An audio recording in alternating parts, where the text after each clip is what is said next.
Next weekend.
Please join me for a moment of centering silence.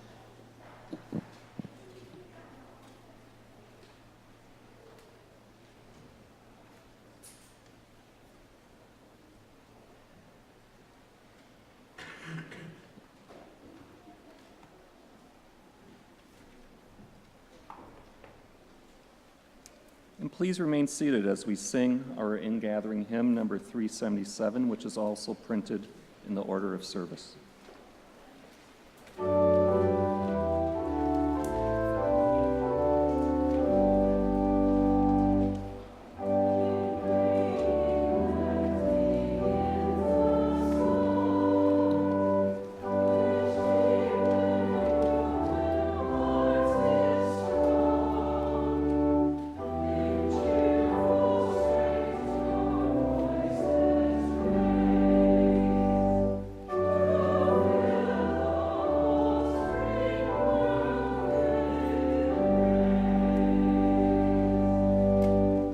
Good morning and welcome to First Unitarian Society of Madison. This is a community where curious seekers gather to explore spiritual, ethical, and social issues in an accepting and nurturing environment. Unitarian Universalism supports the freedom of consciousness of each individual as together we seek to be a force for good in the world. My name is Joe Kramer. I'm a member of the Board of Trustees, and on behalf of our congregation, I would like to extend a special welcome to visitors. We are a welcoming congregation, so whoever you are and wherever you happen to be on your life journey, we celebrate your presence among us.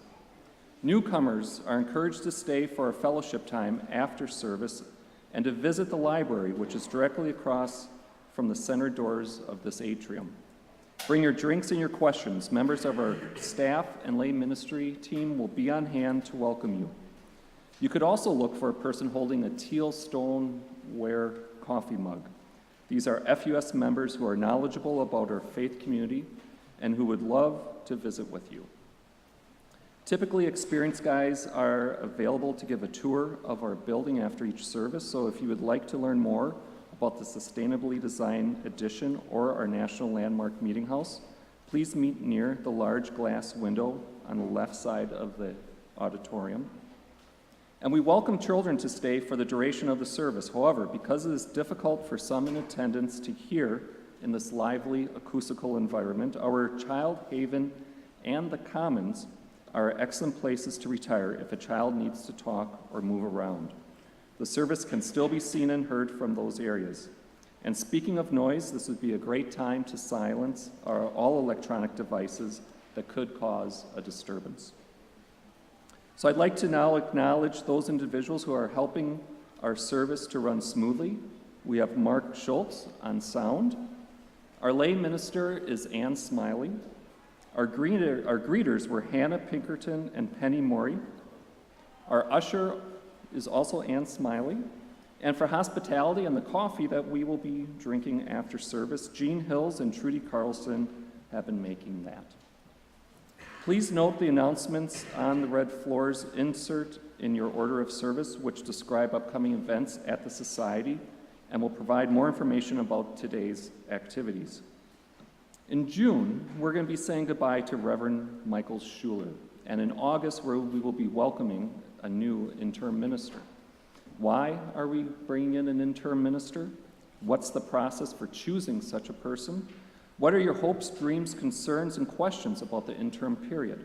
Members of the Interim Ministry Search Task Force will be in the Commons after services this entire weekend, and they're eager to hear from you.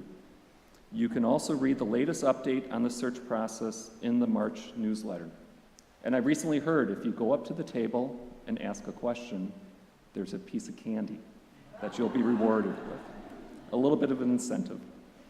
Also, coming up in the next couple of weeks, the Reverend Tandek Deka is going to be meeting with us, and within our community, is going to be visiting us for about 10 days. So please, look at the opportunities that we have to interact with her. You can register online or find paper forms in the Commons. We are going to be closing registration soon, so please, if you're considering doing it, do it soon.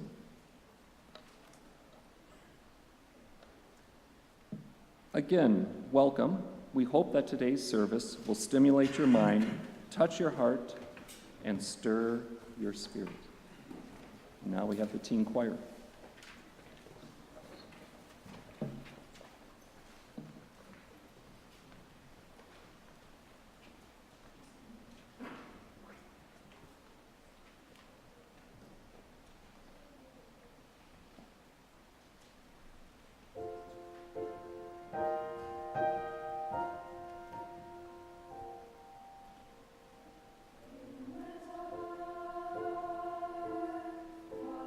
For us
For our opening words today, we're going to center together.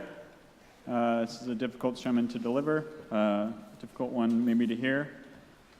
So we're going to stop and take a breath, and then another. And I want you to notice 3 things that you see and name them to yourself.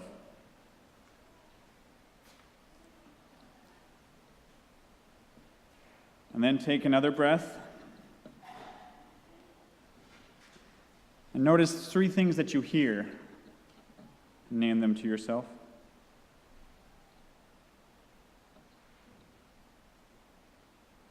Then take another breath. And notice 3 things that you feel. Name them.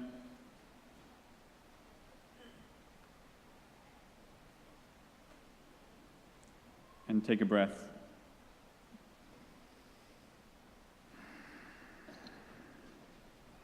Our words for lighting the chalice today come from Laura Wallace.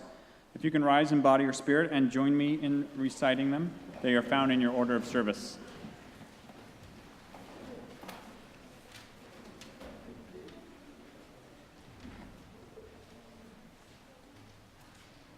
As frozen earth holds the determined seed, this sacred space holds our weariness, our worry, our laughter, and our celebration.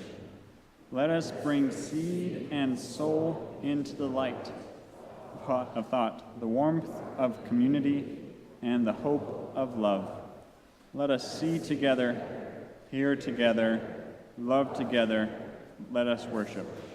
And before we sing hymn number 108, please turn to your neighbor and exchange a friendly greeting.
I'm laughing because I can see my son through the door voting for coffee, although he hates coffee. He's just throwing in beans. There's coffee voting. We're trying out new coffee flavors, so after service today, you can go try out our new coffees. Story for all ages time. Young and young at heart, come on up. Today we're reading The Giving Tree by Shel Silverstein.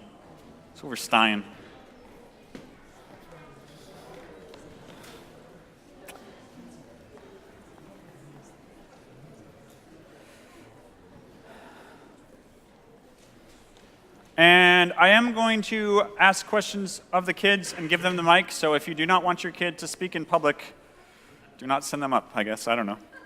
Come up with them.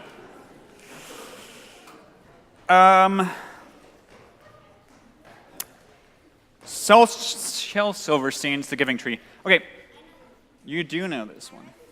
Yeah, this is a very popular book. You have it in your house. It's great. You read it yesterday. All right, so this is interesting. This is a book, very controversial. Some people really love this book. I'm actually reading this book because I don't like it. Some people, like I said, some people really love it, some people don't like it. I really enjoy the pictures, I really enjoy the words, but I don't like the message that it teaches. So I want you to listen today, see if you can figure out what the message of this book might be, and see if you agree with it. Think of reasons people might like this book, and think of reasons that people might not like this book. Once there was a tree, the book begins, and she loved a little boy.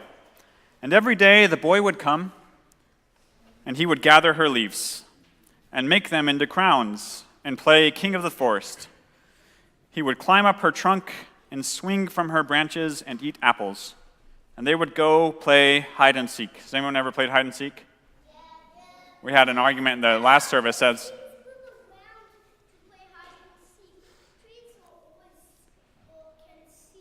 trees can always see you wherever you go. Maybe if its eyes are just on one side, then you can hide on the other side and it'll never see you.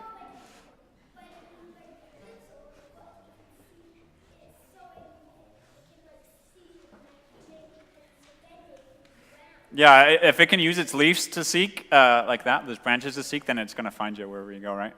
Maybe you'll be hiding in your room and a branch will come up and tap you on the shoulder. If you went in the tree, a hollow tree, and hid in there, I don't know. Have you ever played hide and seek with your brother and then gone inside your brother to hide from him? Weird. Okay. So we had an argument in the first service whether everyone in the world has ever played hide and seek, if we thought people everywhere in the world had played hide and seek. Then what do you think?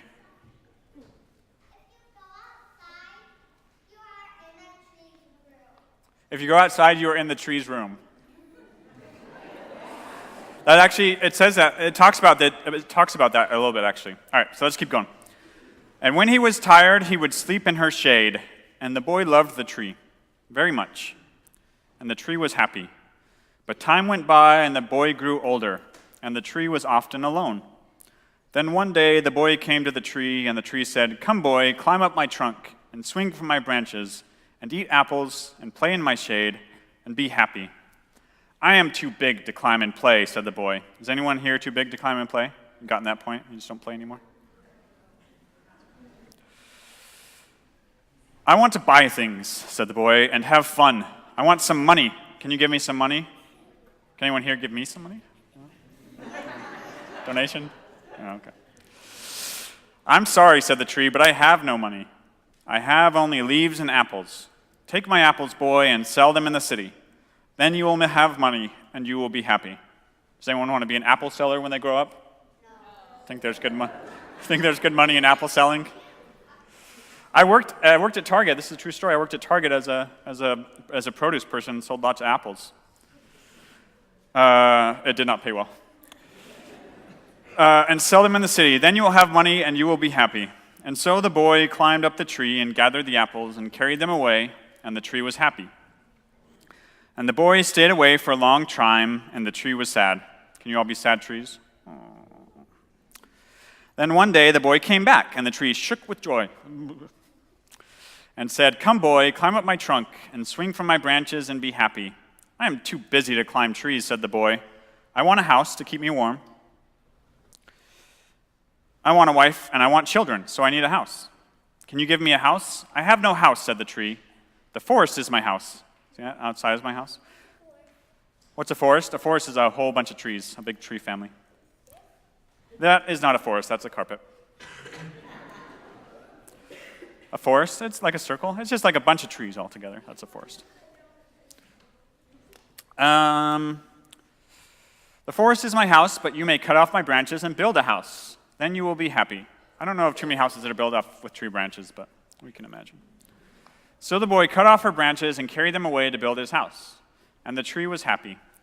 The boy stayed away for a long time. And when he came back, the tree was so happy she could hardly speak. Come, boy, she whispered, come and play. I am too old and sad to play, said the boy. I want a boat that will take me far away from here. Can you give me a boat? What do you think happened that makes the boy want to sail away? He was just sad.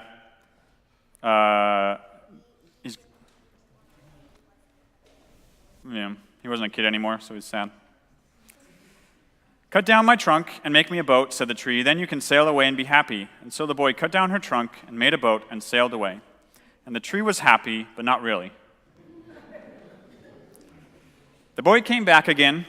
I am sorry, boy, said the tree, but I have nothing left to give you. My apples are gone. My teeth are too weak for apples, said the boy.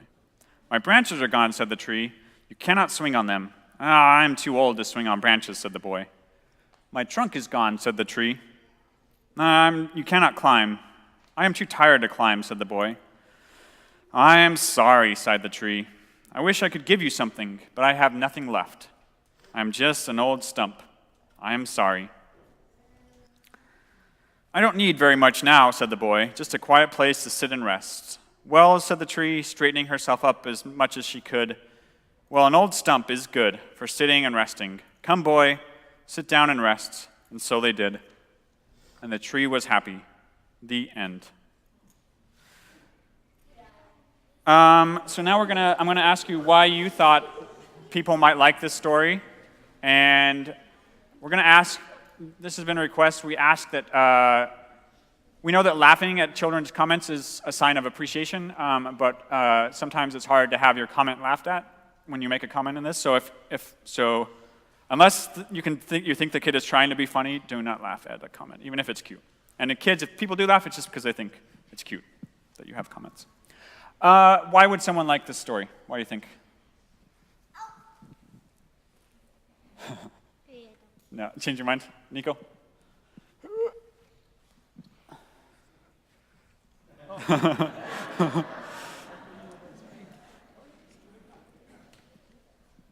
You want? All right. Why would you like this story? Maybe because it's like a timeline of his life. It does. It shows the whole timeline of the person's life. It's nice to see him grow up and change and develop. Yeah, what do you got, James? Because it's a book. Because it's a book, and Unitarians are supposed to like books. Yeah. Why would someone not like this story? What do you think you could not like about this story? Ooh, what's that? It's like about a tree who gives everything for like a guy that doesn't like it very much and never says thank you or anything. That's the message. There you go. I forgot. Okay. I don't like this. I don't like it when the boy cuts down the tree's branches. You don't like it when it cuts down the tree's branches, yeah. Anybody else? Got one over here. Because it's kind of sad to me. Yeah, it's kind of sad. Because all the characters in it die.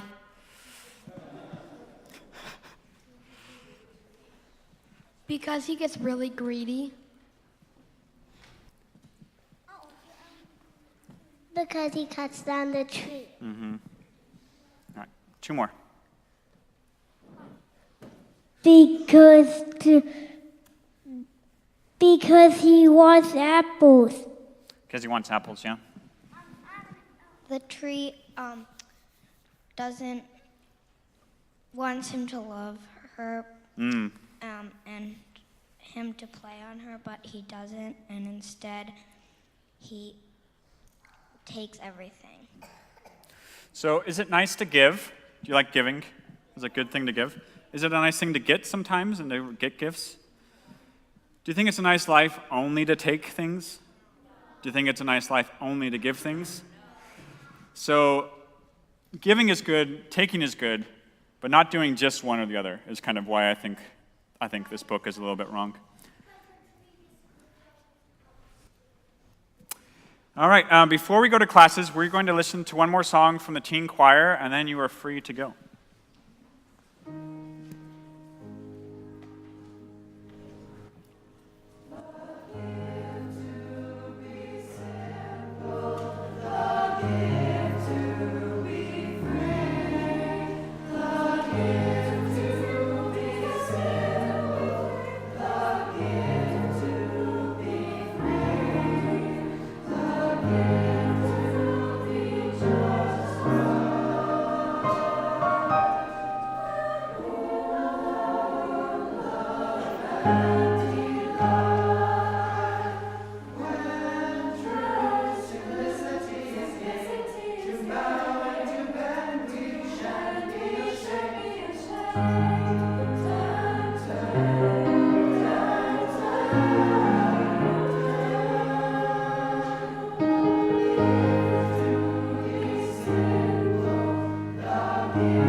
Thanks again to the teen choir for performing today.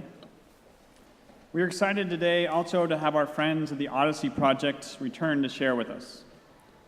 Now in its 15th year, the Odyssey Project takes a whole family approach to breaking the cycle of generational poverty through access to education. Today, our own James Morgan, an alumni of the program, along with Marisol Gonzalez, who graduated from the program last year, and Shar Braxton, whom you met last weekend, will be reading some of their own works. Please welcome them.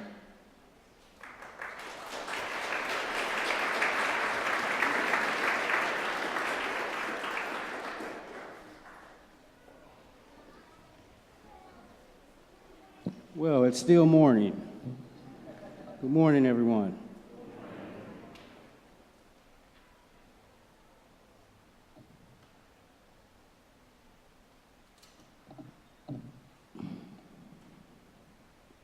It's good to be home. I'm a member here, but I've been busy working, recently married, and I miss you all. So then again, you know, it's a privilege for me to be here.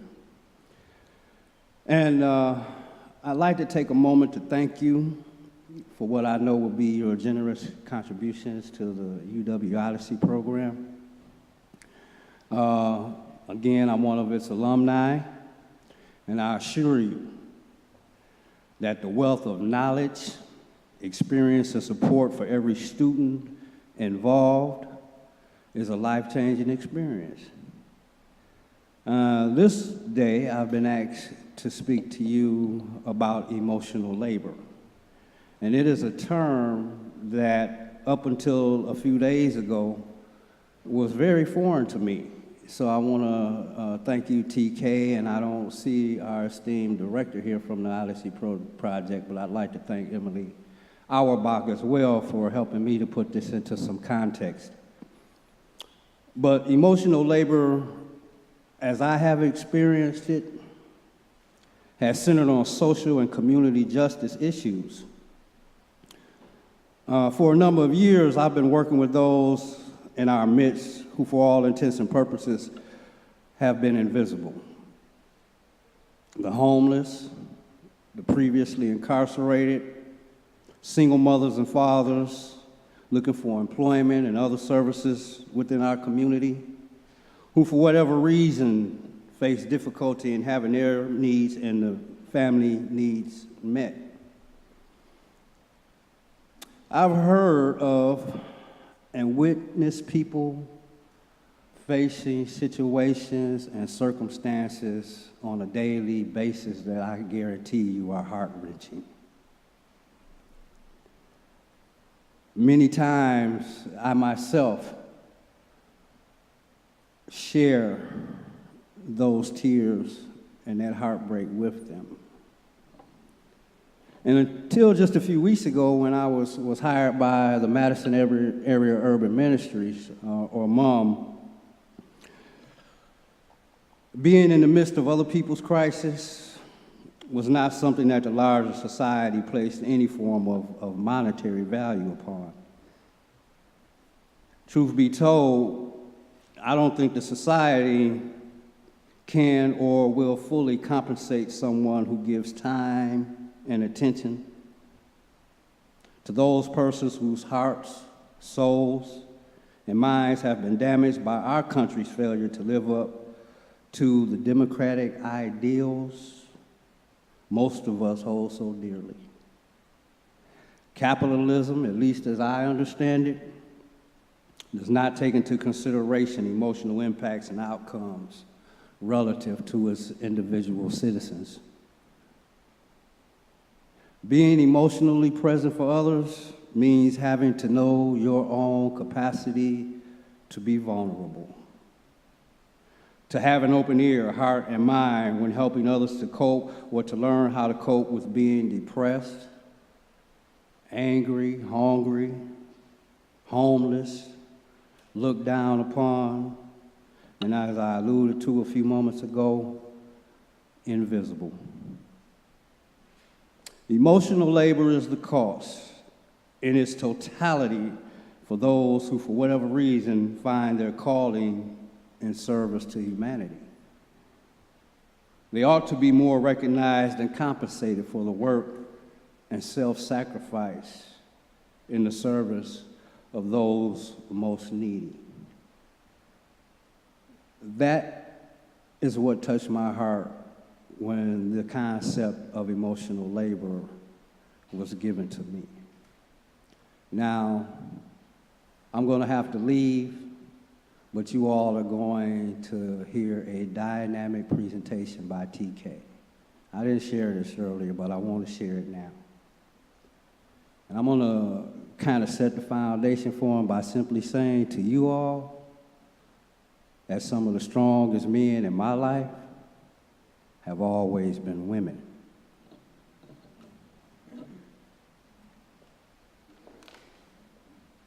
I'm Shar Braxton, emotional labor. Exhausted and tired, I put you to bed. Earlier, I fed you, bathed you, and combed your soft, tangled hair. You had given me advice and shared World War II pain. Hamburger was only 12 cents a pound, and it was day 175 since family members had been around. Friday, I picked up my paycheck for $437.22.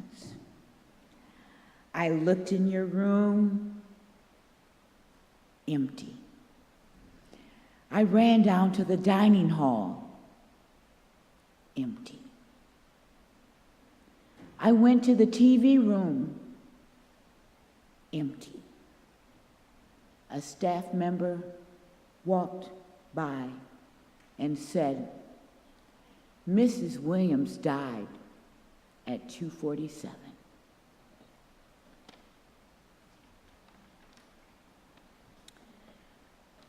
Hi, my name is Marisol Gonzalez. Emotional labor. Some people think women are weak. Some people think women can do only certain kind of jobs. Some people think the woman should stay in the kitchen, behind the reception desk, teaching in school, helping others as a nurse, caring for children in a nursery room, or doing all of those so-called easy jobs. Women are capable of doing those jobs and more. We have the ability to do the emotional labor that all of those jobs require. Women care a lot for others. We do those jobs with a sincere smile, a friendly voice, and our best attitude. We have the ability to change the mood of the grumpiest person. When we are cooking with tears streaming from our eyes, and one of our children notices and asks, "Why are you crying?" We hang not into our thoughts, wipe off our tears, and answer with a big smile. It's the onion, sweetheart, that makes me cry, even though the truth is deep in our heart. It's our job to pretend that everything is okay in the world that we live on today, even when we know it could be much better if we, as women, were the leaders, if more women were leaders. We will tear down the walls and build bridges. We won't spread families apart just for not having a green card. We will respect the work of all workers with a fair check and health insurance. We will never harass the undocumented immigrants by not letting them drive, work, or study. And instead, we will provide the tools for their success. It's on our shoulders to put out the big show, forgetting our worries, desires, and dreams. Wherever we are women, wherever we do as mothers, mujeres and madres, let's keep up the good work with a big smile and the best attitude to keep running the big show. We are not weak. Our jobs are not easy. You can feel lucky for not getting a bill for all of the emotional labor that we, documented and undocumented women, do for you.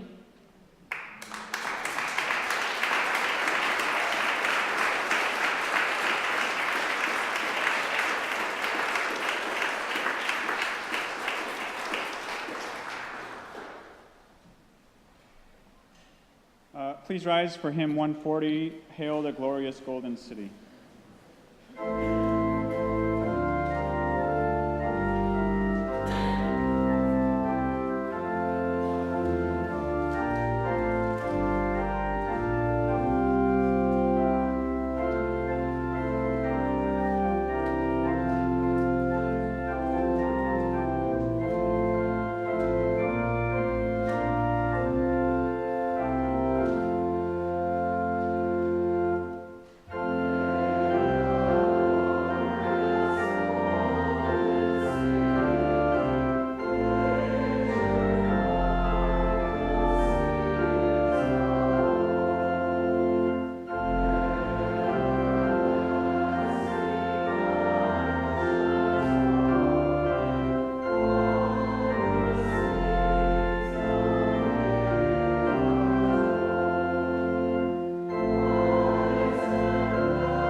kind of weird not to sing Blue Boat Home to that tune, I guess, but you can't really get going on the organ of Blue Boat Home. Happy International Women's Week weekend. I think we should give women like 4 or 5 day weekends for International Women's Week. Do you know why we don't? Because nothing would work. We are not survival of the fittest, but survival of the nurtured. Those are the words of attachment scientist Louise Cozzolino that came to me by way of Tara Brach. We are not survival of the fittest, but survival of the nurtured. If you just want to tune out now and just contemplate that for the rest of my sermon, I understand. Of course, survival of the fittest is still true. It's just that fitness for humans most often means those who are part of a nurturing, supportive community. We are raised in community, we succeed in community, and we fail in community. Humans, all humans, even the most sociopathic, have a drive to connect. It's who we are. When Arlie Russell Hochschild wrote The Managed Heart, Commercialization of Human Feeling, thanks to my wife for telling me how to pronounce her last name, Hochschild. In 1983, she gave new and powerful words. She hates being called wife. My partner gave me those words. Sorry. I'll hear about that later. Hochschild gave new and powerful words to an alarming trend. In the years leading up to the publication of her book, she delved deeply into the lives behind one of the most iconic faces of modern life, the flight attendant. For most of human history, we kept close in tribes, and complex networks of interdependence developed. Now, globalization has fundamentally distorted our understanding of what constitutes a member of our human family. Building on the work of Rousseau, Hochschild was intensely interested in how personality had become a form of capital in this postmodern world. A whole set of human behaviors that were once a privately negotiated rule of feeling or display is now set by the company's standard practices division. In her research, Hochschild detailed not just how flight attendants were instructed to behave to succeed at their jobs, how to smile, how to compromise, how to accommodate, but they were actually instructed how to feel. They were taught that to be successful, they had to view the airplane cabin as their living room, and all the passengers as invited and highly valued guests, worthy of all the accommodations of behavior and desire that a good hostess would make. For this work of intentionally managing your own feelings to accommodate for the feelings of others, Hochschild coined the term emotional labor. Any functioning society, Hochschild reminds us, makes effective use of its members' emotional labor. We do not think twice about the use of feeling in the theater or in psychotherapy or in forms of group life that we admire. It is when we come to speak of the exploitation of the bottom by the top in any society that we become more morally concerned. But who is it that does the bulk of emotional labor and is thus far more likely to have their emotional labor exploited, both at work and at home? Women. Both men and women do emotion work, writes Hochschild, in private life and at work, in all kinds of ways. Men as well as women get into the spirit of the party, try to escape the grip of hopeless love, try to pull themselves out of depression, try to allow grief. But in the whole realm of emotional experience, is emotion work as important for men as it is for women? And is it important in the same ways? I believe the answer to both is no. This, of course, isn't accidental. Men have been exploiting the emotional labor of women as far back as I can remember and read about. But the rapid expansion of both the commercial exploitation of this labor and the global reach of those in the position to most benefit from this exploitation has dramatically increased the immorality of this system. When Hochschild wrote Managed Heart in the 80s, she believed that those our society most relied on for emotional labor were middle-class women. but her continued research into the rapid globalization of the service industry led her to write further texts, such as her essay, Love and Gold, arguing that women of the global South and the American lower class are increasingly being pulled into or coerced into this system of exploitation as cheaper and cheaper emotional labor is sought. This imbalance has been great for ensuring profits and privilege, but awful for pretty much everything else. Yes, we are survival of the nurtured. Men, especially white, middle, and upper class men, have made sure that they own the rights to the emotional labor of an increasingly large number of women in an attempt to guarantee their survival and the survival of their privileges. But as the motto for one of my favorite books that I read this year, Station 11, states, survival is not enough. The cult of masculinity that has developed to perpetuate this system systematically denies men the experience of their own emotions and the value of their vulnerability, not as a byproduct of its worship of power and privilege, but as a direct support to its agenda of commercialization and exploitation of the emotional labor of others. This imbalance is not only deeply unfair to the women it burdens, but also incredibly destructive to the men who never learn how to properly control their emotions, or perhaps even more importantly, who have never learned how to nurture in a sustained and meaningful way. That nearly every mass shooting is carried out by men is not necessary to prove the brokenness of this system. There is more than sufficient evidence for that conclusion. But it does bring the life and death results of this system into stark relief. Combine that with the knowledge that nearly every teacher that was on strike before their victory in West Virginia was a woman, and soon to go on strike in Oklahoma, we see a fantastically shameful example of how the exploitation of emotional labor, combined with the cult of masculinity, results in great violence and greater suffering. We should do whatever we can, of course, to pass gun control. But until we learn how to appreciate emotional labor and teach it to our young men, violence will not stop. This isn't a problem in Unitarian Universalism, right? While combating sexism has long been a stated priority of UUs everywhere, progress has been very shaky. And I think the topic of emotional labor helps to really illustrate how a consistent, uniform inequality continues to exist within the walls of this church. I know I bring this up in every sermon, but it's my favorite UU talking point, and it's this. I think we can all acknowledge that our denomination has led the way in transforming an organization that was almost exclusively led by men as little as 45 years ago into an organization where the majority of pastors are women.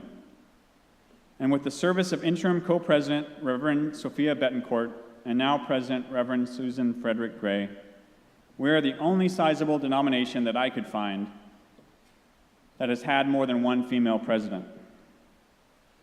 I would be much more comfortable, to be frank, if that number were higher than 2, and if that 55% of pastors was more like 75%, because I still think we have a lot to learn about truly hearing women's voices and allowing for women to shape these offices away from traditional patriarchal images of leadership. When it comes to the leadership of women, this congregation is no exception. Our members have benefited from the outstanding ministries of Reverends Kelly Crocker, Karen Gustafson, Marianne Macklin, Joni Armstrong, Ruth Gibson, Carol Taylor, and Colleen McDonald, and recently by interns Sarah Goodman, Sasha Ostrom, and Julie Brock. And the executive leadership of Susan Koenig and Monica Nolan, and the board presidency of Susan Eskrich, Kathy Lucker, Vicki Jones, and Pat Anderson. Luker. Sorry. I'm sorry. While I am sure that each one of these women could tell of many times when their leadership was undermined by the sexism of others, these women have led the charge in a progress towards a more equitable pulpit and administration. When woman ceases to appear on the stage in the role of the other person, argues Danish social theorist Susanne Broger, but instead steps aside and says, I am, cracks appear in the patriarchal armor. For those who have tried it and not died of it, there is no going back. This is not a zero-sum game. Men are doing just fine in the ministry. But as we've diversified our leadership, our support system remains inexcusably gendered. Part of that gendering is that, as you can read in this month's newsletter, we, one of the largest and most stable UU congregations in the country, have consistently failed to receive enough pledges to compensate our mostly female staff at anything near the UUA recommended guidelines. We are more than $100,000 short of that goal. How we compensate all the caregivers and emotional laborers in our lives merits deep consideration. Our volunteer system isn't doing much better. Go to any social justice meeting in this building. I'm not talking about chalice groups, meditation groups, as important as those are. Go to any social justice meeting in this building, and you will see it being run and attended primarily by women. Go to our website, and on the homepage, you will see three main pictures. One is this atrium auditorium when it is empty, which in its emptiness is perfectly gender balanced. I don't know, is it a masculine auditorium, a feminine? I don't know, I'm not gonna get into that, but you can also see a picture of a full landmark auditorium, which also appears in its fullness to be fairly balanced, probably 60 to 65% female. Then you see our Black Lives Matter weekend action from last year, and there is not a man in sight. Women who are retired, women with jobs, women with kids and without are doing the daily labor that gives this place any right to call itself a social justice congregation.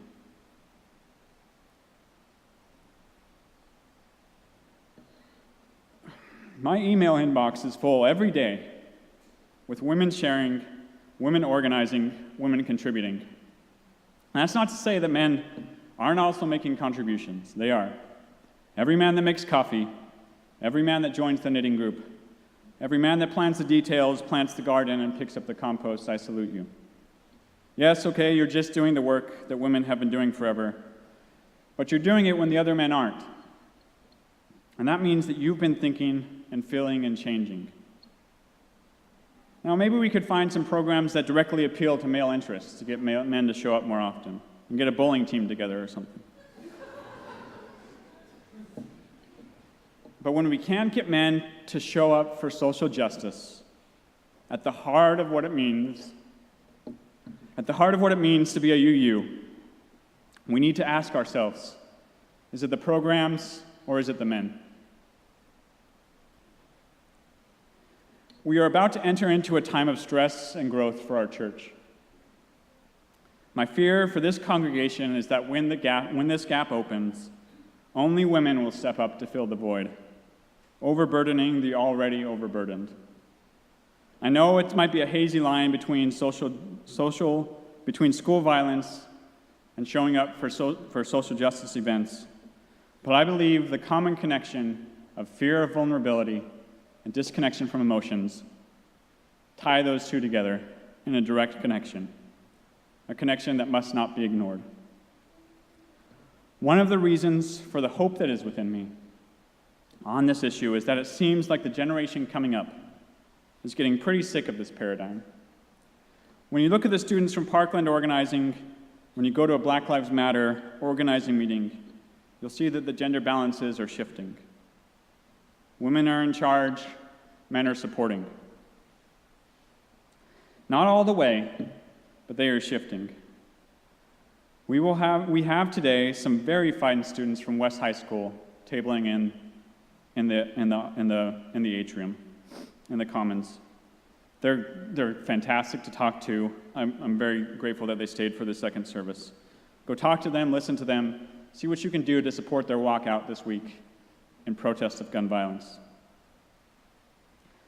The generation that is coming up is also much more aware of the flexibility inherent in our human gender spectrum and sexual identities.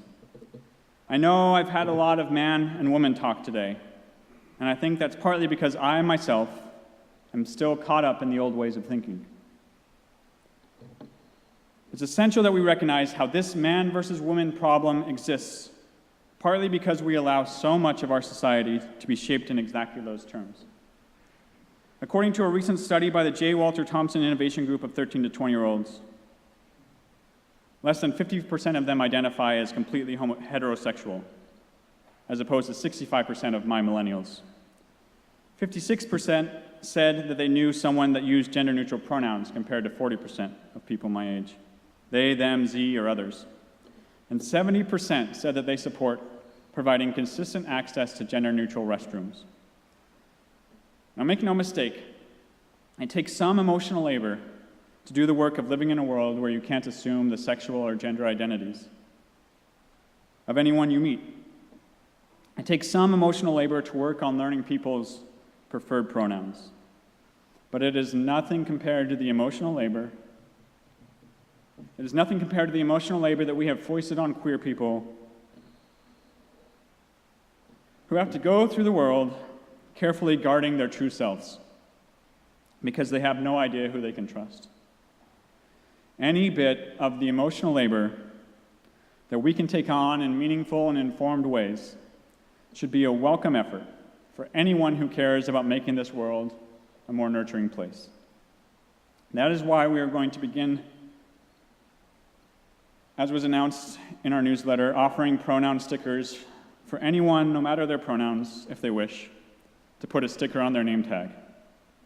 You'll find them today at the welcoming table after services. This is an increasingly common practice in queer inclusive spaces, including already a few UU churches. It is a way to allow those who wish to invite others to do a little of the emotional labor of remaking the world to be a more inclusive space to do so.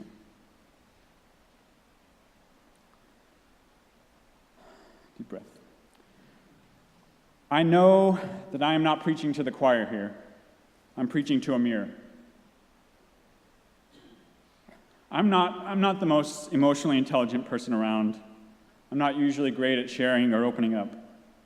One of the reasons I love this job is that it is one of those rare jobs where doing a significant amount of emotional labor is expected of the men that have traditionally filled the post.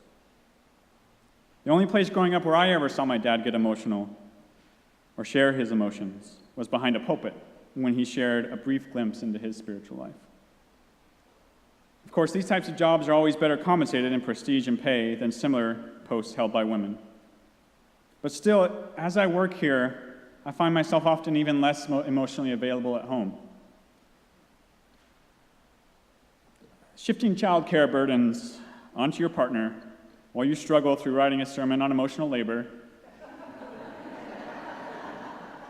that could properly be titled Things Women Told Me on Facebook and books my partner had me read is not going to do great things to your self-image. I can tell you that right now. A woman, a person of color, a queer person could all preach about the experience of having their emotional labor exploited better than I could. And that's one of the reasons why I'm so very glad to have the folks from Odyssey here today. Despite that, here I am preaching. Partly this is because, cynically enough, I believe that as a white man, some people will listen to me preaching better about the subject than they would a woman or a person of color. Now, I am a man. I like being a man. But, and this is the other part of why I'm preaching, I hate how masculinity, the cult of masculinity, has stripped us men of so many opportunities to practice emotional labor. Emotional labor is not a negative. In fact, it's quite the opposite. It is that our yin has become incredibly out of balance with our yang. And some people are cutting themselves in half so that some other people can have a boat. That's a reference to the Giving Tree. I know there are men and women and genderqueer folks here today who need all the nurturing they can get just to survive. We welcome you, and we bless you in your struggle. We'll do our best to support you. For the rest of us, balance is the watchword. We are survival of the nurtured, yes, but we are also the thriving of the nurturer. What we have now is one group of people who do almost all of the work of nurturing, but not being able to survive because their work is underappreciated and undercompensated. And another group who is using all that nurturing to ensure their survival, but are failing to thrive because they have never learned how to share anything back. I'm determined in my final months of this internship to help anyone interested in beginning to change this system, to find the resources and the companionship they need on this journey. So shoot me an email, send me a call. You can tweet at me, I probably won't see it. And let's get this started. I end today with the words of Salja Patel. Read women, cite women, credit women. Teach women, publish women, present women. Acknowledge women, award women, amplify women. Hire women, support women, promote women. Hear women, believe women, follow women. Pay women, pay women, pay women. Amen.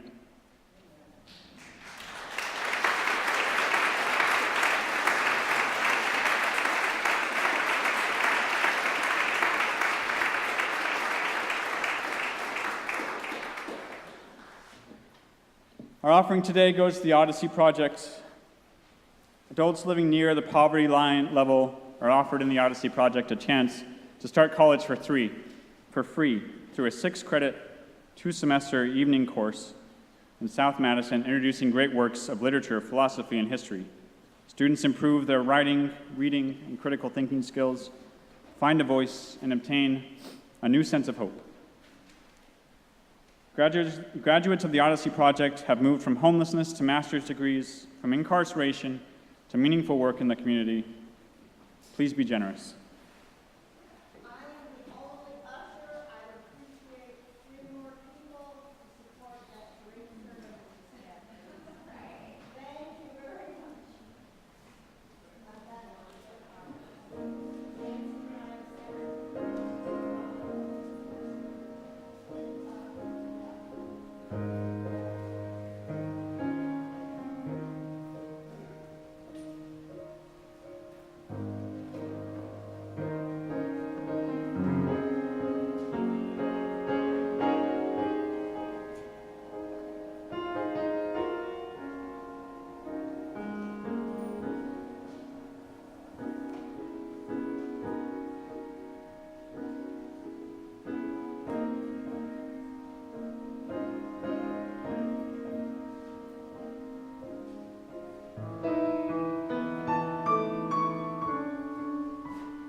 You know we have work to do when there's no tissues at the pulpit.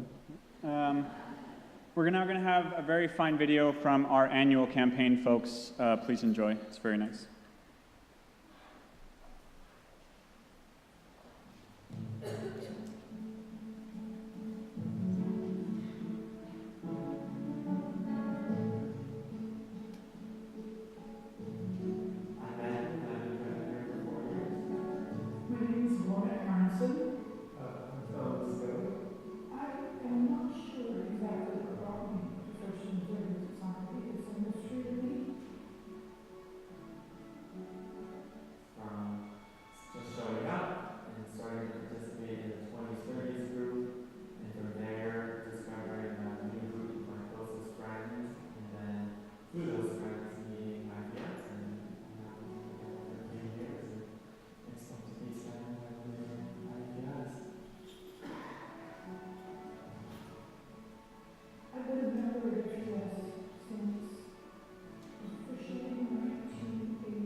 I feel like wherever I go, Lorna would still find some way to be my internship advisor as well, somehow. Our closing hymn is hymn number 109. As We Come Marching, Marching. This is an old suffragette hymn, so sing it with some gusto.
may be seated.